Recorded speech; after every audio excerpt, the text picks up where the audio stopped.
भूपृष्ठ। तो यहाँ पे जो है विद्यार्थियों, हमने पिछले वीडियो में जो है एशिया में भारत का स्थान, उसका विस्तार और उसकी जो सीमा है उसके विषय में जानी थी। अब यहाँ पे जो है हम भूपृष्ठ के विषय में जानेंगे कि भारत का भूपृष्ठ क्या है। जमीन की ऊपरी सतह को भूपृष्ठ कहते हैं। तो यहाँ पे हमें बताया गया है कि जमीन की जो ऊपरी सतह है, जिस पर हम चलते घूमते फिरते और अपने दैनिक कार्य करते हैं, तो जमीन की ऊपरी सतह को जो है हम भूपृष्ठ कहते हैं। भारत का भूपृष्ठ एक ही प्रकार का नहीं है, उसके कई भागों में ऊंचे ऊंचे पर्वत, तो कई भागों में विशाल समतल उपजाऊ मैदान है, कई भागों में वीरान रेगिस्तान है। तो यहाँ पे हमें बताया है कि ज़मीन की ऊपरी सतह को जो है हम भूपृष्ठ कहते हैं, और भारत का भूपृष्ठ जो है वह एक ही प्रकार का नहीं है। भारत की ज़मीन विस्तार पर कई भागों में जो है ऊंचे ऊंचे पर्वत आए हुए हैं, कहीं पर विशाल समतल उपजाऊ मैदान है, कहीं पर नदियाँ है, तो कहीं पर जो है वीरान रेगिस्तान भी आए हुए हैं। तो सभी जगह पर जो है एक जैसा भूपृष्ठ नहीं है। तदुपरांत कई भागों में समुद्री तट और कहीं पठारी प्रदेश आए हुए है। तो यहाँ पे हमें बताया है कि यहाँ पे हमने देखा जैसे कि कई भागों में ऊंचे पर्वत, समतल मैदान, उसके बाद में वीरान रेगिस्तान, नदियाँ तथा कई जगह पर जो है समुद्री तट और पठारी प्रदेश भी आए हुए हैं। भूपृष्ठ की दृष्टि से भारत को 5 भागों में विभाजित किया जा सकता है। तो यहाँ पे हमें बताया गया है कि भूपृष्ठ की दृष्टि से जो है भारत को हम 5 भागों में विभाजित कर सकते हैं। तो यहाँ पे विद्यार्थियों जो है आपको भारत का भूपृष्ठ जो है वह नक्शा बताया गया है। भारत का भूपृष्ठ, तो इस तरह से यहाँ पे हमने जाना कि भारत का जो भूपृष्ठ है उसे 5 भागों में विभाजित किया जा सकता है। अब हम उसके बारे में यहाँ पे जानेंगे कि कौन कौन से 5 भागों में भारत का भूपृष्ठ जो है उसे विभाजित कर सकते हैं, जिसमें पहला है उत्तर का पर्वतीय प्रदेश, दूसरा है उत्तर का मैदानी प्रदेश, मध्य और दक्षिण भारत का पठारी प्रदेश, तथा चौथा जो है वह है समुद्र तटीय संकरे मैदानों का प्रदेश और द्वीप समूह। तो यहाँ पे हमें बताया गया है कि उत्तर का पर्वतीय प्रदेश, उत्तर का जो मैदानी प्रदेश है जहाँ पर समतल मैदान वगैरह आए हुए हैं वह प्रदेश, उसके बाद में हमें बताया है तीसरा जो है वह मध्य और दक्षिण भारत का जो पठारी प्रदेश है उसको हम विभाजित कर सकते हैं, तथा चौथा हमें बताया गया है कि समुद्र तटीय का जो संकरे मैदानों वाला प्रदेश है वहाँ, तथा द्वीप समूह। तो इस तरह से यहाँ पे हमें बताया है कि भारत के भूपृष्ठ को हम 5 भागों में विभाजित कर सकते हैं। अब हम एक एक करके जो है यहाँ पे जानकारी सबके विषय में प्राप्त करेंगे। तो सबसे पहले हम उत्तर का पर्वतीय प्रदेश क्या है उसके विषय में जानकारी प्राप्त यहाँ पे करेंगे। हिमालय कोई एक पर्वत नहीं है बल्कि 3 पर्वतों की श्रृंखला है। तो यह विद्यार्थियों हम सभी जानते हैं कि हिमालय जो है वह कोई एक पर्वत नहीं है, वह 3 पर्वतों की श्रृंखला है जिसे कि हिमालय कहते हैं।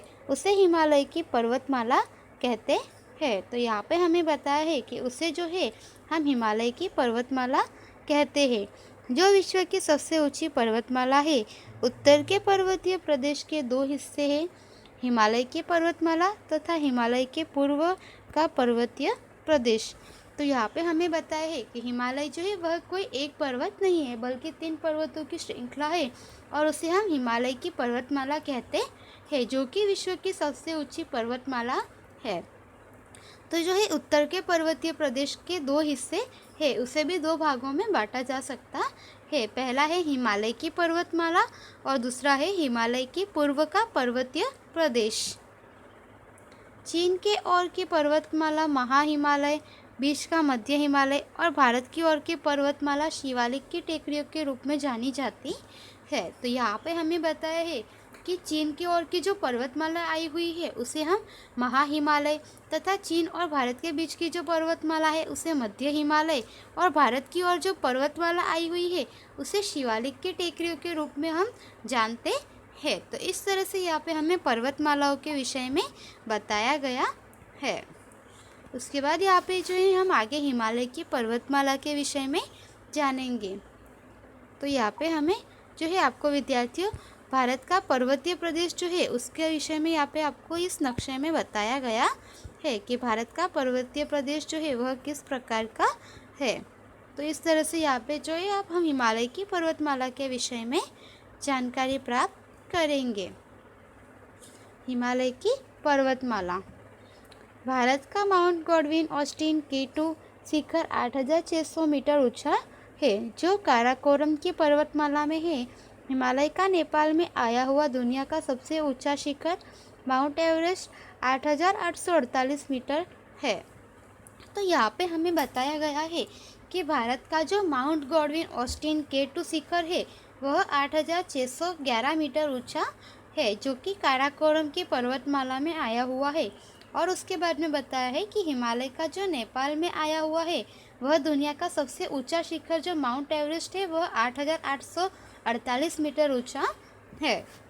इसके उपरांत भारत के हिस्से की पर्वतमाला में कंचनजंगा 8598 मीटर, नंदा देवी 7817 मीटर और बद्रीनाथ 7138 मीटर आदि बहुत ही ऊंचे शिखर है। तो यहाँ पे हमें बताया है कि यह जो है, जैसे कि हमने देखा माउंट गॉडविन ऑस्टिन, उसके बाद में हिमालय का नेपाल जो कि माउंट एवरेस्ट है। इसके उपरांत भारत में भी जो है कई ऊंचे शिखर आए हुए थे, जैसे कि यहाँ पे कंचनजंगा का जो है पर्वत शिखर वह 8598 मीटर ऊंचा है। उसके बाद में नंदा देवी शिखर जो है वह 7817 मीटर तथा बद्रीनाथ जो है वहाँ का शिखर 7138 मीटर है। तो इस तरह से भारत में भी काफ़ी ऊंचे शिखर आए हुए हैं। हिमालय के पूर्व का पर्वतीय प्रदेश। हिमालय के पूर्व में आए हुए इस प्रदेश का ज़्यादातर हिस्सा पर्वतीय है। यहाँ पतकोई और लुसाई की पर्वतमालाएं तथा दक्षिण भाग में पूर्व पश्चिम फैली हुई गारो, खासी, जैंतिया और नागा की पर्वतमाला आई हुई है। ये पर्वत ज़्यादा ऊंची नहीं है। तो यहाँ पे हमें बताया है कि जो यहाँ पे हिमालय के पूर्व में इस प्रदेश में है ज़्यादातर हिस्सा आया हुआ है, जिसमें हमें यह बताया गया है कि हिमालय के पूर्व में आया हुआ जो है वह इस प्रदेश का ज़्यादातर हिस्सा जो है वह पर्वतीय प्रदेश है।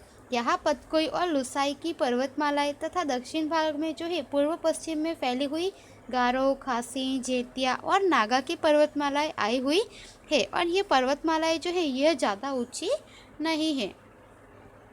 अब उसके आगे यहाँ पे हम जो है उत्तर का मैदानी प्रदेश उसके विषय में अगले वीडियो में जानेंगे। धन्यवाद।